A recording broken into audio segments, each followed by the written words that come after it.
ಮಾಡಿ ರೂಢಿ ಇದೆ, ಅದಕ್ಕೆ ಕೈಲೇ ಇದು ಮಾಡ್ತೀವಿ, ಟರ್ನ್ ಮಾಡ್ತೀವಿ.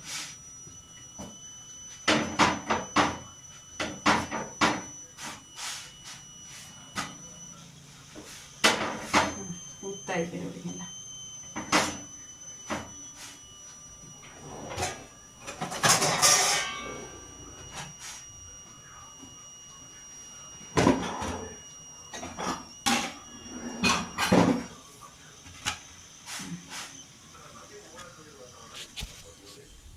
ನೋಡಿ ಈ ಥರ ರೊಟ್ಟಿ ಊದುತ್ತೆ.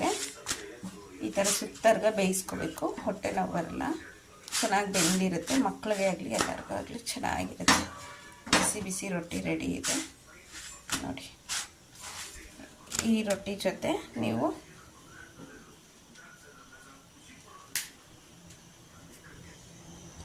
ಈಗ ಕಾಬೂಲ್ ಕಡಲೆಕಾಳು ಮಾಡಿದ್ನೆಲ್ಲ ತೋರಿಸ್ತೀನಿ ನಿಮಗೆ. ಅದನ್ನು